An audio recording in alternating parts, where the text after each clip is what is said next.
அக்கா சொல்கிறோமப்பா போமா அப்படின்ற மாதிரி தான் இரும்பு தவா இதுக்காகவே வச்சுருந்ததை வச்சு எடுத்து போட்டாச்சா. ரொம்ப நாள் வாங்கினதை ஏன் யூஸ் பண்ணலன்னு கேட்கலாம்ல, இது இப்போ யூஸ் பண்ணிட்டோம். ஸோ எண்ணெயை ஊற்றியாச்சு, சோம்பு பொரியட்டும், கருவேப்பிலை நல்லாவே பொரியட்டும். எப்பயுமே பொடி சாதாரண வெங்காயம் போடணும், இதுக்கு நான் அரைச்சே போட்டாச்சு. இது நல்லா வதங்கிறதுக்கு உப்பும் போட்டாச்சு, மஞ்சத்தூளும் போட்டு வதக்க ஆரம்பித்தாச்சு. ஸோ இந்த அயன் தவாவில் இதை செய்யறதுக்கு அவ்வளோ சூப்பராக இருந்துச்சு ஃப்ளேவரே. ஸோ அதுக்கான நான் வெறும் மிளகாத்தூள், வீட்டில் அரைச்ச மிளகாத்தூள் போட்டாச்சு.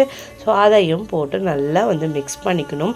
இதுக்கு தண்ணி விட வேண்டாம், ஏன்னா இறாலே நமக்கு தண்ணி வரும். ஸோ கொஞ்சமாக ஆயிலை மட்டும் ஸ்பில் பண்ணி நல்லா அதை மிக்ஸ் பண்ணிக்கிட்டே இருக்கும். இதை செய்யும் போது சிம்மில் வச்சுக்கோங்க தவாவை, அப்போ தான் அடிப்பிடிக்காது. ஸோ இஞ்சி பூண்டு பேஸ்ட்டும் போட்டு இதோட நல்லா பச்சை வாசம் போகிற அளவுக்கு வறுத்துக்க ஆரம்பிச்சுக்கணும். இது எல்லாமே பார்த்திங்கன்னா பாவ் பாஜி பண்ணுற மாதிரியே இல்லை, இது எறா ஃப்ரை, எறா சுக்கா. ஸோ இதையும் பண்ணியாச்சு பார்த்துக்கோங்க. இது நல்லாவே வதங்கட்டும். ஸோ வதங்கினோன்னா நமக்கே தெரியும்ல பச்சை வாசனை போனதுக்கு அப்புறம் கழுவி வச்ச எறாவையும் இதில் போட்டு நல்லா மிக்ஸ் பண்ண ஆரம்பிச்சுக்கணும். இந்த மசாலாவோட இந்த லோ ஃப்ளேம்லே கொஞ்சம் அது நல்லாவே மிக்ஸ் ஆகட்டும். இது கொஞ்சம் நல்லா மசாலாவோட மிக்ஸ் ஆனதுக்கப்புறமா கொஞ்சம் கூடுதலாக பண்ணிக்கோங்க ஃப்ளேமை. பண்ணிவிட்டு இதை நல்லா மிக்ஸ் பண்ண ஆரம்பிச்சிங்க. இறால இருக்க வாட்டர் நல்லாவே வரும். ஸோ இது நல்லா ட்ரெயின் ஆகிற வரைக்கும் நம்ம கிண்டிக்கிட்டே இருக்கணும். கைவிடாமல் கிண்டுனிங்கன்னா அடி பிடிக்காது.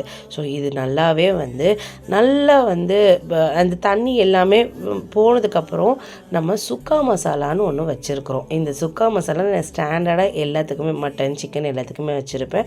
ஸோ அந்த சுக்கா மசாலாவை இதுக்கு நமக்கு தேவையான அளவுக்கு போட்டுரும். காரத்துக்கு மிளகாப்பொடி போட்டாச்சு.